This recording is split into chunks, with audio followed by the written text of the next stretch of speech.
শৃংখল চলিহাই মদ খায়, মিয়া খেদে শৃংখল চলিহাই মদ খায়, অভব্য কাম কৰে। এনেদৰে এগৰাকী মুছলমান নেতাই কৈছে, নিজকে মিয়া বুলি পৰিচয় দিয়া, মই এজন মিয়া বুলি কোৱা সেই লোকজনে কৈছে। কোনে কৈছে সেয়াও আমি আপোনালোকক জনাম, কিন্তু শৃংখল চলিহাক মদাহী আখ্যা দিছে। শৃংখল চলিহাক মদাহী আখ্যা দিছে আৰু মাৰোৱাৰী সমাজৰ দৰে মিয়াই ক্ষমা নোখোজে। মাৰোৱাৰী সমাজে ক্ষমা খুজিব পাৰে, কিন্তু অসমত মিয়াই কেতিয়াও ক্ষমা নোখোজে।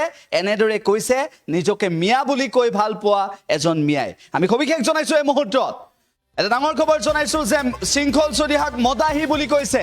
শৃংখল চলিহাক মদাহী বুলি কৈছে।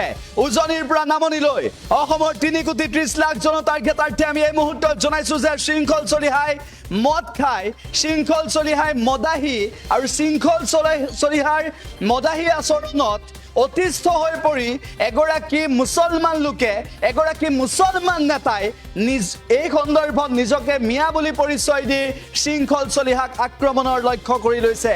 শৃংখল চলিহা মদাহী বুলি কৈছে। শৃংখল চলিহাই মদ খাই অভব্য আচৰণ কৰে বুলি কৈছে। মন্তব্যটো শুনাই দিব বিচাৰিছো। মদাহী আৰু এই মদাহীৰ কথা মতে কেতিয়াও অসম নচলে। আমাৰ মিয়া মানুহ আমি কেতিয়াও মাৰোৱাৰীৰ দৰে আমি আঁঠুকাৰি ক্ষমা নোখোজো। আপোনাক চেলেঞ্জ কৰিলো, যদি মিয়া মানুহৰ বিৰুদ্ধে আপোনালোকে যদি মিয়া মানুহৰ ওপৰত হাৰাশাস্তি কৰে, মই কওঁ আজি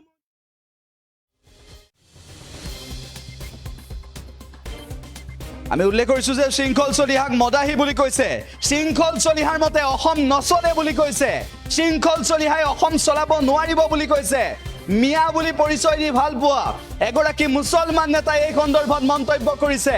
শৃংখল চলিহাক মদাহী আখ্যা দি অসম নচলে শৃংখল চলিহাৰ মতে বুলি কৈছে আৰু মাৰোৱাৰী সমাজৰ দৰে মিয়াই কেতিয়াও ক্ষমা নোখোজে বুলি এইবাৰ ফেপেৰি পাতি ধৰিছে এগৰাকী মুছলমান নেতাই। এগৰাকী মুছলমান নেতাই এবাৰ গৰজি উঠিছে।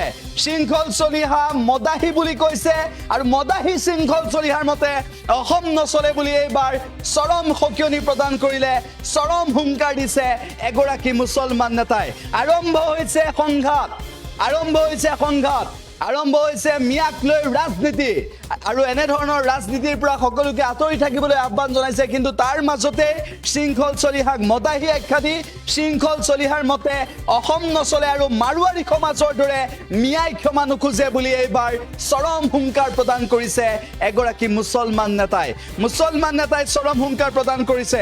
আমি মন্তব্য শুনোৱাম, কিন্তু লক্ষণীয় বিষয়টো হৈছে যে এই বিষয়টোক লৈ ৰাজ্যত আৰম্ভ হৈছে প্ৰতিক্ৰিয়া আৰু আটাইতকৈ গুৰুত্বপূৰ্ণ বিষয়টো হৈছে যে সংখ্যালঘু সংগ্ৰাম পৰিষদে এই মুহূৰ্তত সংখ্যালঘু সংগ্ৰাম পৰিষদৰ নেতা মুছাব্বিৰ আলী আহমেদে মিয়াৰ ওপৰত হাত তুলিলে। চাই ল'ম শৃংখল চলিহা মদাহী আৰু মদাহী শৃংখলৰ মতে অসম নচলে বুলি চৰম হুংকাৰ প্ৰদান কৰিছে। কেৱল সিমানেই নহয়, সিমানতে ক্ষান্ত থকা নাই। মাৰোৱাৰী সমাজে ক্ষমা খুজিব পাৰে আঁঠুলৈ, কিন্তু আঁঠুলৈ ক্ষমা নোখোজে মিয়াই। এই সন্দৰ্ভতো মন্তব্য কৰিছে এইগৰাকী মুছলমান নেতাই, নিজকে মিয়া বুলি কোৱা এইগৰাকী মুছাব্বিৰ আহমেদে। আঁঠুকাৰি ক্ষমা নোখোজো। আপোনাক চেলেঞ্জ কৰিলো, যদি মিয়া মানুহৰ বিৰুদ্ধে আপোনালোকে যদি মিয়া মানুহৰ ওপৰত হাৰাশাস্তি কৰে, মই কওঁ আজি মই মিয়া হিচাপে মই পৰিচয় দিবলৈ বাধ্য হৈছোঁ। কাৰণ আমি অসমীয়া হিচাপে ডিঙিত গামোচা লৈ জয় আই অসম কৈ দিনে ৰাতি আমি অসমৰ কাৰণে জান জীৱন দিছোঁ। তাৰ পিছতো আমাক কিমান ধৰা অপদস্থ। কিন্তু এটা কথা স্পষ্ট, যদি মিয়া মানুহৰ গাত যদি এটা মিয়া মানুহৰ গাত যদি হাত উঠে, শৃংখল চলিহাৰ বিৰুদ্ধে আমি প্ৰতিবাদ কৰিম আৰু আমি পাৰিলে তেওঁলোকৰ বিৰুদ্ধে যুদ্ধ কৰিম। মিয়াৰ ওপৰত যদি অত্যাচাৰ হয় নহয়, আমি প্ৰত্যেকটো মিয়াই আমি একগোট হৈ যাম। আৰু এটা কথা স্পষ্টভাৱে কৈ আছোঁ, যিসকল 5 টকীয়া টুপি পিন্ধি পেলাই গৰীয়া মানুহ আছে নহয়, যিসকল 5 টকীয়া টুপি পিন্ধা গৰীয়া মানুহ, মই তেওঁলোকক কৈ আছোঁ, আপোনালোকে ভাবিছে যে আমাৰ মিয়াৰ ওপৰত দুখ জাপি দিব।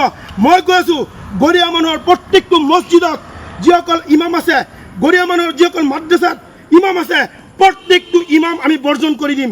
গৰীয়া মানুহৰ লগত আমাৰ কোনো ধৰণৰ সম্পৰ্ক নাৰাখোঁ। তেওঁলোক যি সময়তে যাৰ চাব হিন্দু মানুহৰ লগত যদি তেওঁলোকৰ ভাল, তাত গৈ পেলাই ছাইড লৈ যায়। মুছলমানৰ লগত আমাৰ মিয়া মানুহখিনিৰ লগত ভাল, ছাইড লৈ যায়। গতিকে গৰীয়া মানুহখিনিক আপোনালোকক কৈ আছোঁ, মোৰ মা গৰীয়া হয়। তাৰপিছতো মই আপোনালোকক কৈ আছোঁ, ভাগ ভাগ কৰিব বিচৰা নাছিলোঁ।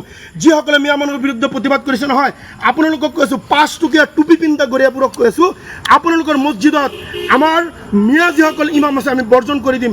আপোনালোকৰ তাত গৈ পেলাই নামাজ পঢ়োঁতে মিয়া মানুহ লাগে, জানাজা পঢ়োঁতে মিয়া মানুহ লাগে, বিয়া পঢ়োঁতে মিয়া মানুহ লাগে, আৰু গালি মিয়াক পাৰিব।